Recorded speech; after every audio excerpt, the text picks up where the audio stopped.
The train did not stop, so much as exhale her onto the platform and move on. She stood with her bag at her feet and watched the engine round the bend where the tracks ended, carrying everyone she knew toward a town she would never see again. The platform belonged to Colton, Kansas, or what passed for it. A wooden overhang supported by two posts, a bench with one slat missing, and a length of track that went nowhere after this. The station master's office was a shed 20 yards off, its door closed against the October wind. She was 18. She had married him in St. Louis 6 days ago by special license, a fact the woman at the general store would later repeat with emphasis on special, as though the word explained everything. The town sat in a shallow valley with the courthouse square at its center. 3 blocks of wooden storefronts radiating outward like spokes. The hardware store, the feed and grain, the Lone Star Saloon with its batwing doors already open, light and noise bleeding into the street. Beyond the square, the valley opened into grassland that ran west until it met sky. She had not told him she was coming. She had sent a letter from the train station in St. Louis saying the 14th, but the letter would not have arrived yet. He did not know she was here. He did not know she had spent 4 days on a train with her belongings in a single carpet bag, that she had not eaten the food her mother had packed because it went bad by day 2, that she had learned to fold her coat into a pillow against the window to sleep. She picked up the bag. It was not heavy, just her clothes, her Bible, her sewing kit, the cameo her father left her. She walked toward the square with the sun in her eyes and the wind at her back, and she did not hurry because running would have been the wrong thing, and she had been raised to do less wrong than other people. Colton in October smelled like dust and wood smoke, and the faint, sour tang of the stock pens 2 streets over. The street was packed earth, rutted by wagon wheels. A boy of perhaps 12 sat on the saloon porch with his legs dangling, watching her pass, with the frank attention children have for anything new. She reached the blacksmith's forge, where the road bent toward the residential blocks. A long, low building with the forge chimney at one end, and the door standing open. The sound of hammering came from inside. The rhythm was steady, unhurried. He had not heard her yet. She set her bag down on the step. She brushed the dust from her coat with both hands, the way her mother had taught her. Then she folded her hands in front of her and waited, her chin level with the doorframe, her face turned toward the sound. The hammering stopped. The silence that followed was larger than the sound had been. She heard him move inside, the scrape of a boot, the creak of a stool, and then a man's voice said, "Hold on." A forge apron came into view first, then boots, then hands wiping black across a cloth. He ducked through the low doorway and straightened, and she saw him whole. Tall, broad-shouldered, somewhere past 30. His shirt was damp at the collar. There was a fresh burn scar along his left forearm, the skin still pink at the edges. His face was the face of a man who had stopped being surprised by things a long time ago. He looked at her. He looked at the bag on the step. He looked at the bag, then at her face, then back at the bag. "You from the agency," he said. Not a question. "Yes." He wiped his hands once more, folded the cloth, and set it on the anvil behind him. The gesture was unhurried. He was not alarmed, not pleased, not anything she could name. He was simply taking her in with the same accuracy he had brought to the leather apron hanging on its hook, the water bucket by the forge, the row of finished horseshoes along the windowsill. "Left a letter," he said. "Thought I'd hear something by now. It came by the Wednesday stage. I came by the Friday," he nodded slowly. Behind him the forge was going to white heat, the bellows slow and even. A boy ran past the open door, one of the 4, she assumed, and kept going without stopping. The blacksmith didn't turn to watch him. He already knew where the boy was going. "You'll want to come in," he said. She stepped through the doorway. The building was one large room, the forge at the far end, the tool wall behind it, a workbench cluttered with ironwork in various stages. Against the opposite wall stood a cot with a wool blanket folded at the foot. A door beside it led to what she assumed was a sleeping room. There was a wash basin, a mirror with a crack running through it. A calendar from the previous year still pinned in place. Basins clean, he said. There's a outhouse around back. Water's from the well at the street. She set her bag on the workbench, carefully, the way a person sets something down when they are not sure yet whether it will be allowed to stay. He watched her do this. Then he said, I wasn't specific in the letter. I'll say that now. All right, I have 4 boys, ages 8 to 14. They have opinions about things. I can cook, she said. I can mend. I can keep a house. He studied her for a moment longer. The forge hissed behind him. Somewhere outside, a wagon wheel creaked past on the packed street. There's a boarding house 2 streets over, he said. Rooms available, if you'd rather. She did not answer. She stood with her hands at her sides and waited, the way she had waited on the step. Still, present, not reaching for anything. The silence between them filled the room the way dust fills a closed space, settling into every corner. He looked at her mouth, then at her eyes, then at the cameo on her coat, where it hung beside the others. No, he said quietly. That's not what I meant. He turned back toward the forge. He did not say another word, but he did not tell her to go. He worked the forge until the light changed. She stood near the kitchen door and watched him. Not watching in the way a guest watches, with the expectation of being entertained or released. She watched the way a person watches something they are trying to understand. Careful, quiet, gathering facts. The youngest boy came home first. He was 8, raw-boned, with a sharp chin and a gap where his front teeth had been. He stopped in the doorway of the forge and looked at her. She looked back. Neither spoke. That's Amos, the blacksmith said without turning from his work. I heard, she said.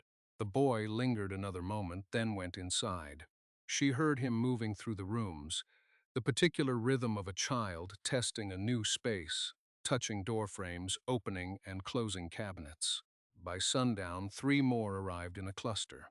The oldest, 14, had his father's features but a more finished face, already knowing what he intended to look like in 10 years.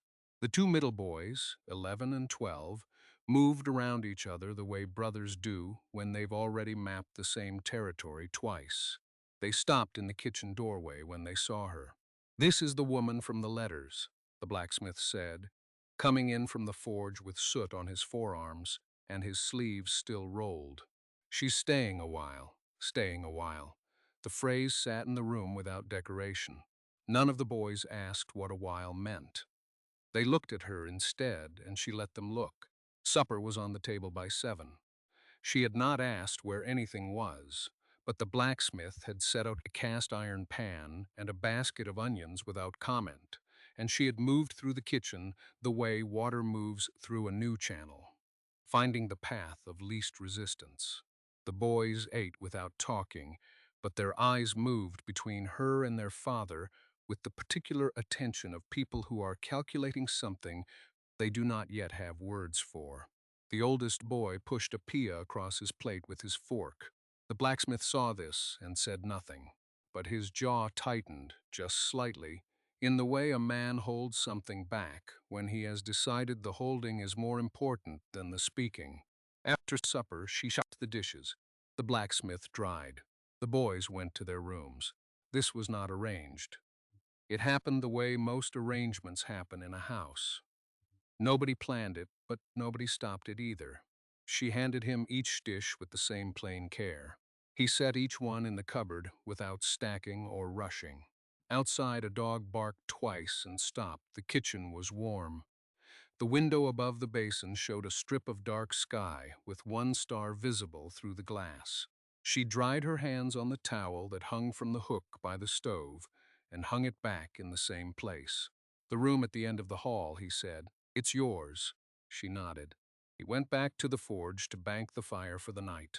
She heard the creak of his boots on the porch, the particular rhythm of a man who has closed a forge 10,000 times and knows exactly how long each step takes. She picked up her traveling case and carried it to the room at the end of the hall. It was small, a bed with a quilt she didn't recognize, a washstand with a chipped basin. a window that looked out over the yard where the boy's boots lay in a row by the door. She set the case down on the floor beside the bed, not on the bed, and sat on the edge of the mattress. It held. She had not been sure it would. Somewhere in the house, a floorboard creaked. Then another. The boys settling. Then the blacksmith's footsteps, slower, heavier, passing her door without pausing. She left the curtain open. The star in the window was still there. She woke before dawn. The room was cold, and the light through the window was the color of iron before the forge catches. She lay still and listened. The house was quiet. She could hear the wind in the eaves, and beneath it, the deep and particular silence of a building that has settled into its bones over many years. She rose and dressed in the half-light. The basin water had frozen in the night. She broke the skin of ice with her knuckle and wet her face anyway.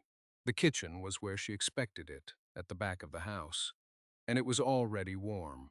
He was there. He stood at the stove with his back to the door, and he did not turn when she came in. There was a pot of something already on, and the smell was flour and salt and something else. Wood smoke worked into the grain of the man himself. "Coffee's on," he said. She moved past him to the shelf where the cups hung. She took two down and set them on the counter. He watched the pot. She watched his hands. They were large, the knuckles thick, the skin scarred in the particular pattern of a man who has spent years holding iron. "The boys eat early," he said. Before the walk to the schoolhouse, he poured the coffee. She took her cup and stood on the other side of the stove, holding it with both hands, letting the heat seep into her fingers. The window over the sink looked out toward the road. Frost on the glass. "I'll need to know what you can do," he said. It was not a question about capability. It was a question about the arrangement. She understood. "I can cook, I can mend, I can keep a house." He nodded once. That was all. The boys came in one by one, each taking a cup from the shelf without asking, each looking at her and then away. The oldest was perhaps 11. His eyes were the same color as his father's. The youngest was 4 and clung to the door frame until his brother pulled him through. They ate standing up, filling themselves the way children do when there is no one reminding them to sit, to slow down, to chew. He watched this from the doorway between the kitchen and the hall. She watched him watch. "The garden out back," he said to her, still looking at the boys. "If you want it. Ground's been fallow 2 seasons." She looked at the window over the sink again. Past the frost, past the yard, there was a rectangle of dark earth she had not noticed in the dark. She nodded. He left for the forge. She heard the door close and the particular sound of his boots on the porch steps. The boys filed out after him, the oldest holding the hand of the youngest. They did not look back. She stood alone in the kitchen with the smell of flour and salt and wood smoke. The cup in her hands was still warm. She drank and set it in the same place where she had found it. Then she found a cloth and wiped down the counter where the oldest boy had left a smear of butter from his bread. The frost was beginning to thin at the edges of the window glass. Somewhere behind the house, the forge hammer struck once, twice, then found its rhythm. She rolled her sleeves to the elbow and opened the pantry to see what was there. The pantry held more than she expected. Flour in a sealed tin, salt in another, a crock of salt pork rendered pale and clean, dried apples in a cloth bag, a jar of honey so thick it moved like something alive. She inventoried it the way she would have at home, before home became the word she had stopped using. There was no hierarchy to the work ahead, so she started with what she could finish. She scrubbed the cast iron with salt and a rough cloth until the black came back. She washed the shelves and dried them by the fire. She swept the floorboards and found the broom missing 2 bristles on one side, which she cut shorter to match the others with her kitchen knife. The work steadied her. It was the kind of work that did not ask anything of her except her hands. By noon, the kitchen looked like a different room. She did not think of it as hers. She thought of it as what it was, a kitchen that needed tending, and she had arrived to tend it. The boys came back at midday in a cluster, the oldest leading. They stopped in the doorway and looked at the room, then at her. She was at the stove, turning scraps of salt pork into a hash with the dried apples, adding a little honey to cut the salt. She did not ask them to sit. She did not ask them anything. She plated the food and set it on the table with a spoon and stepped back. The youngest sat first, then the next. The oldest stood until she met his eyes, then sat as well. They ate without speaking. She watched them eat and saw that the youngest held his fork left-handed and had to reach across the plate. The second boy chewed with his mouth open until the oldest boy kicked his ankle under the table. And then he did not anymore. She did not eat with them. She stood at the counter and ate standing up, the way she had eaten for the past 2 months on the road, and the way she had eaten before that, in the kitchen of her mother's house, waiting for her father to finish his meal so she could clear the plates. After the oldest boy took the plates to the basin without being asked, she heard the water and the clink of ceramic. He washed them and set them on the rack to dry, and did not look at her when he went back outside. The younger three followed. The youngest stopped the door and turned back. "Is the garden big?" he asked. She looked at him. He was thin in the way all children are thin when someone has not fed them properly for a while. His hair needed cutting. He did not look afraid. "I don't know," she said. "I haven't seen it in daylight yet." He nodded as if this were a reasonable answer, and then he was gone. The afternoon was long. She cleaned the front room where no one sat.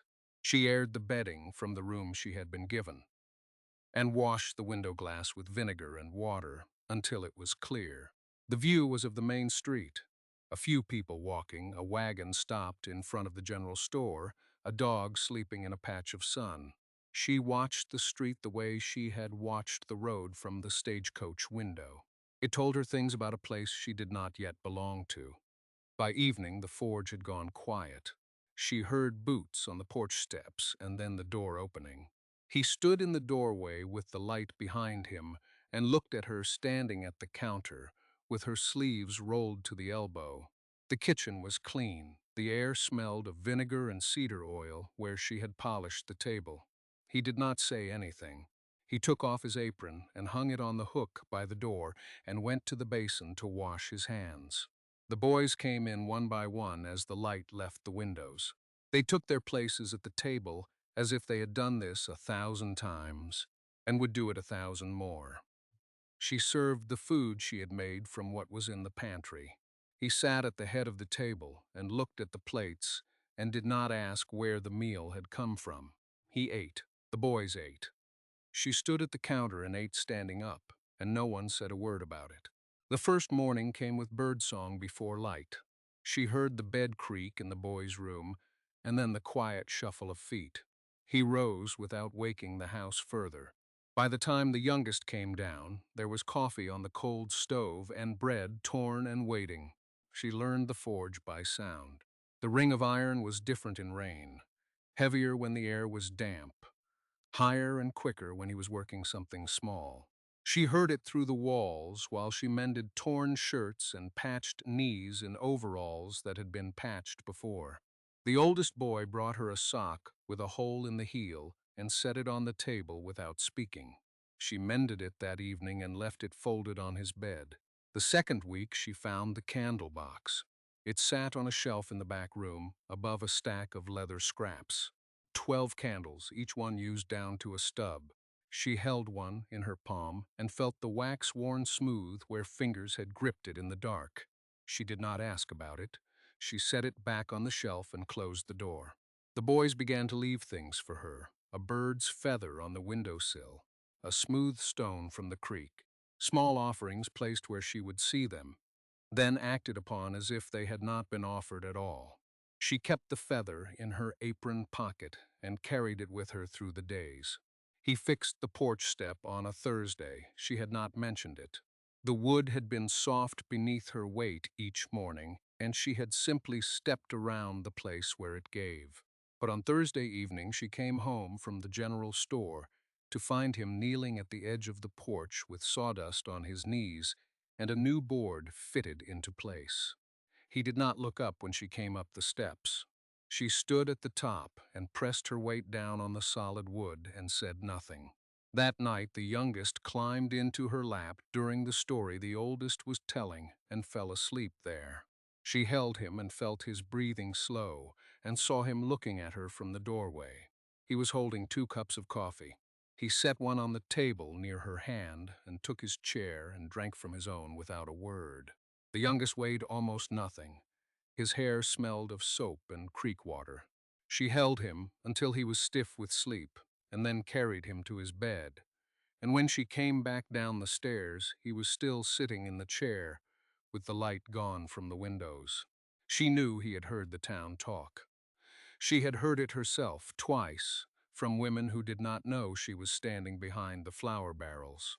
It had not stopped him from leaving the coffee. It had not stopped him from leaving the door unlatched. She sat down at the table. The coffee was warm in her hands. He had made it strong and let it sit so it would be ready when she came back down. That was the kind of thinking that did not announce itself. That was the kind of thinking a person learned after years of doing a thing alone. The boys had been in the house for 3 weeks now. She knew their sleeping sounds, the way the youngest turned twice before settling, the way the second boy talked in his sleep, and the oldest went quiet as a stone. She knew which floorboard creaked and which did not, and she had stopped stepping around the loose one near the cold hearth, because it did not matter any more if she woke them. He pushed back from the table. "It's late." "It is." He looked at the window over the sink where a square of sky showed nothing but dark. "There's a meeting at the church Thursday about the school." She had heard about the meeting. The women at the store had discussed it, where they thought no one who worked for wages could hear. The school needed a new teacher. The school needed a woman of good character. The school needed someone above reproach, and there were questions now about what kind of household the blacksmith was running with 4 boys and a stranger in the room above the forge. "I can teach," she said. "I taught my sister's children for 2 years." He was quiet for a long time. The clock on the shelf had stopped, and she had not wound it. And in the silence, the absence of its ticking was the loudest thing in the room. "I know you can," he said. "Then you know I should go to the meeting." "I know you should." He stood and carried his cup to the basin. His hands were steady. They were always steady, the hands of a man who worked with iron and fire and had learned that flinching cost more than it saved. "I'll be at the forge. You won't need me there. They'll ask where I live. They already know where you live." He turned the cup upside down on the cloth to dry. "Half of them have already decided what kind of woman you are. The other half are waiting to see which way you fall." She had known this. She had known it from the first day on the platform when he had looked at her as if she were a problem he intended to solve rather than a burden he was being asked to carry. He had not asked her anything then. He had looked at the paper in her hand and the bag at her feet, and he had said, "Can you cook?" Not a question. A statement of what he expected from the arrangement. And she had said yes, and that had been the beginning of the end of her life as it had been, and the start of something she did not yet have a name for. Thursday came. She put on the dress she had worn to church twice since arriving, which was the only dress she owned that had not been washed in river water and dried in wind. She pinned her hair back the way her mother had taught her before the fever took her, and she walked to the church alone, because he had been gone to the far ranch before dawn, to shoe a horse that had thrown a shoe, and the oldest boy was old enough to watch the others for an hour. The church was full when she arrived. The seats near the front were empty. She sat in one anyway, in the second row, where everyone could see her face and her hands, and the way she sat with her back straight and her feet flat on the floor. The pastor called the meeting to order. Someone asked about the teacher position, several somethings. The room went quiet, in a way that meant they were all waiting for someone to say what they had come to say. She did not flinch. She had learned that too in the weeks since arriving. Flinching cost more than it saved.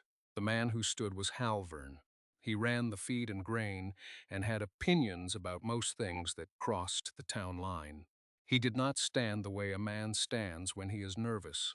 He stood the way a man stands when he has practiced what he is going to say. Mrs. Aldrich, he said, not Eleanor. The formality was the first cut. She did not move. The board has concerns about the position, concerns about optics. She heard someone shift in a seat behind her, a woman. She did not turn to look. We hired Miss Crane 3 years running without question. She's trained, she's local, and she has no, he paused. She doesn't have a situation. The words sat in the room like a stone in water. I see, she said.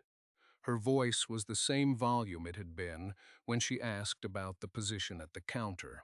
She did not raise it, she did not soften it. We think it would be best if you withdrew your name. The room held its breath. She could feel it. The whole building leaning slightly forward, the wood creaking in the walls as if the structure itself was listening. On what grounds, she said. Halvern's jaw moved. He had expected her to cry or to leave. He had not expected a question. The grounds are obvious. They are not to me. Someone behind her made a sound. Not quite a laugh, not quite a cough. Halvern's face tightened. You arrived in this town under circumstances that— That what? The room had gone very still. She could hear the wind outside, and the creak of the bench beneath her, and her own breathing which had not changed. Mr. Halvern, the pastor's voice quiet, a warning. I'm only saying what everyone in this room is thinking. Then you should have no trouble saying it clearly. She heard it then, the door at the back opening, the particular weight of a man entering a room where he was not expected. She did not turn. She did not need to. He crossed to the front and stood in the space between the last bench and the altar. He was still wearing the leather apron, smudged with forged soot at the edges. His hands hung at his sides. He did not speak. Halvern looked at him and then looked away. The widow Garrett, who sat 3 seats down, reached over and touched Eleanor's wrist. Just the lightest pressure. Then she pulled her hand back and folded it in her lap. The pastor cleared his throat. If there are no further questions for Mrs. Aldrich, no one spoke. Eleanor kept her hands folded in her lap. She could feel the room waiting. The particular quality of silence that falls when a question has been asked, and everyone is measuring what an answer would cost. Halvern shifted his weight. The bench creaked. Mrs. Aldrich, I asked you a question. You did. She did not look up. About the property transfer, I believe, Mr. Aldrich answered it. He is not here to answer for himself. No, she heard the blacksmith's breathing. Steady, close. He is not. The pastor leaned forward. I believe what Mr. Halvern means to say. I know what I mean to say. Then perhaps you should say it outside this church. A murmur moved through the room. The widow Garrett drew a sharp breath. Someone in the back coughed. Halvern stood. He was a tall man, thin through the shoulders, with the kind of jaw that set early and never unclenched. He looked at the blacksmith once more and then down at Eleanor. The community will be watching, he said. Closely, he walked out. The door swung shut behind him with a sound like a period at the end of a sentence. She still had not turned. The blacksmith did not move. The pastor sat back. Somewhere in the back rows a child whispered something and was hushed. Eleanor's hands ached from being folded so tightly. She released them slowly, laid them flat on her thighs, and breathed. She could feel him behind her, not speaking, not reaching, just present in the way a wall is present, something solid that had chosen to stand in the same room. Mrs. Aldrich, the pastor's voice, gentler now if you need time to— No, she stood. The movement came from somewhere below thought, from the place where the body decides things the mind hasn't agreed to yet. She turned. He was looking at her, not at her face, at her hands. She wondered what he saw there. The whiteness of her knuckles, the dirt she hadn't gotten out from under her nails this morning. Something he recognized. The space between them was 4 feet and 31 years, and a wife who had died in March, and a husband who had died in June. She did not know how to close that distance. She did not know if she was supposed to. Thank you, she said. He shook his head once, the barest motion. Don't outside. She could hear Halvern's horse being led around. The congregation was gathering itself, rearranging into pairs and groups, that would carry this afternoon's details into every kitchen by sundown. She would not think about that yet. They walked out together, not side by side. He a step ahead, she following at a distance that could be explained to anyone watching as coincidental. The congregation parted for them, with the particular carefulness people reserve for the recently bereaved. Someone nodded. Someone looked away too quickly. At the gate he stopped. The horse stood tied to the post, patient, wearing its winter coat like something earned. He held the rail and looked at her. She did not know what to do with a look that asked nothing and offered nothing, and simply was. "You'll need wood," he said, "for the stove." "Yes," he nodded once. Then he untied the horse and led it 3 paces down the road before mounting. He did not look back. The hoofbeats receded toward the far edge of town where smokes rose from a single chimney, thin against the pale sky. She stood at the gate for a long time. The congregation had begun to disperse, pairs and groups drifting homeward with the slow shuffle of people whose bodies had remembered too much sitting. She could feel the weight of their attention behind her, the way small towns hold their stories like breath. Tomorrow she would need to buy flour, salt, a new lantern wick. Tonight she walked inside and found the house exactly as she had left it. The trunk, the chair by the window, the dust motes holding in the last of the light. She sat down in the chair and did not open the trunk. Some things can wait.